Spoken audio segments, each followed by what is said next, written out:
परमेश्वर कहते हैं, अगर तू मुझे छोड़कर संसार को चुनोगे, यही संसार तुझे शर्मिंदा भी करेगा, तुझे नीचा भी करेगा।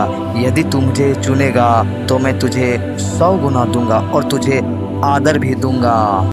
सभी को जय मसीह। आज के बाइबल अध्ययन में इस बात को समझते हैं। परमेश्वर कहते हैं, अगर तू मुझे छोड़कर संसार को चुनेगा तो यही संसार तुम्हें शर्मिंदा भी करेगा, तुझे नीचा भी करेगा।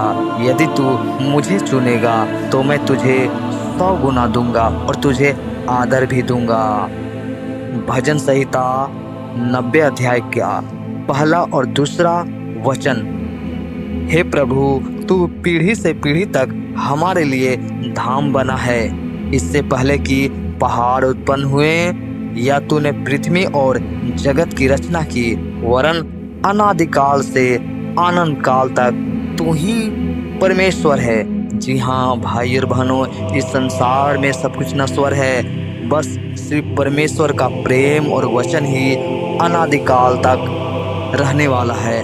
तो भाई और बहनों, तो इस संसारिकता से मन फिराकर अपने मन को प्रभु के वचन में लगाएं। लेकिन जब शैतान आपके माइंड में आता है और आपके कामों को रोकता है और आपके मन को भटकाने की कोशिश करता है, तो शैतान तरह तरह के आपको लालच दिलाता है और उस लालच के फायदे को दिखाता है। तो चलिए इसी बात को समझते हैं। शैतान जब आपके माइंड में आता है तब आपको टॉर्चर करने की कोशिश करता है, आपको पाप के फायदे दिखाने की कोशिश करता है।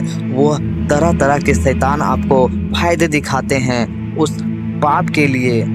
अगर आप वचन में कच्चे हैं तो शैतान के लिए आप बहुत ही इजी टारगेट हैं और शैतान आपको किसी न किसी तरह के जाल में फंसा ही लेंगे ताकि आप पाप में गिर जाओ। शैतान आपके मन में ऐसी ऐसी बातों को डालेगा जो आपको और आपके शरीर को अच्छा लगेगा, आपके आँखों को अच्छा लगेगा, मन को अच्छा लगेगा। और ये सभी बस शैतान की एक चाल है जिसके द्वारा आपको शैतान फंसाना चाहता है ताकि आप प्रभु के वचन से भटक जाओ। इसलिए वचन का प्रतिदिन अध्ययन करें ताकि वो वचन आपके मन में रहे, ताकि शैतान के जाल से आप बच सको। आपके मन की सोचों को आप अपने ऊपर कंट्रोल रखें वचन के द्वारा। आपके मन की सोच वहाँ तक नहीं जाने देगा शैतान। इसके लिए आप प्रतिदिन प्रभु के वचन को याद करें।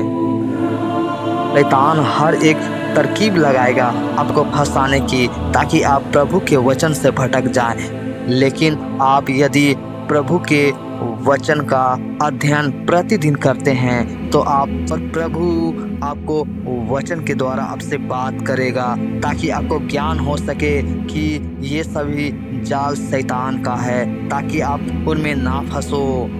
व्यभिचारी से सुख मिलता है जो एक जाल है लाइफ में कुछ ना कुछ नहीं पाने का। यदि आप व्यभिचारी में फंस जाते हैं तो आप अपने ज़िंदगी को खो देंगे। ऐसा लगेगा कि सब कुछ मिल रहा है, लेकिन ये एक भ्रम है। व्यभिचारी से कोई व्यक्ति ज़्यादा समय तक टिक नहीं पाएगा। भले ही ये एक सुख देने वाला हो, लेकिन वास्तव में ये एक पाप है जिससे प्रभु चाहते हैं हम सब दूर रहें। मन की सुख, आँखों की सुख, तन की सुख, सब कुछ यीशु के लिए छोड़ दो। अपने मन की सुख और अपने आँखों के सुख और अपने तन की सुख सब कुछ यीशु के लिए छोड़ दें, और पैसों की सुख सब कुछ यीशु के लिए छोड़ दें। क्योंकि जो कोई प्रभु के लिए छोड़ता है उसे प्रभु 100 गुना करके वापस देता है। इसलिए परमेश्वर के वचन के अनुसार परमेश्वर कहते हैं, अगर तू मुझे छोड़कर संसार को चुनेगा तो यही संसार तुझे शर्मिंदा भी करेगा और तुझे नीचा भी करेगा। यदि तू मुझे चुनेगा तो मैं तुझे 100 गुना दूंगा और तुझे आदर भी दूंगा। आमीन। तो प्रिय भाई और बहनों, मैं यीशु के नाम पे विश्वास करता हूँ कि इस वीडियो के द्वारा आपको बहुत कुछ सीखने को मिला होगा। इसी तरह का वचन और सीखने और समझने के लिए मेरे इस चैनल को सब्सक्राइब करें और हाँ, दूसरे मसीह भाइयों बहनों तक मेरे इस चैनल के वीडियो को ज़रूर पहुंचाएं ताकि उनके भी जीवन में उद्धार हो सके। यीशु के जब तक राज्य ना आए, यीशु का वचन बांटते रहो। आमीन।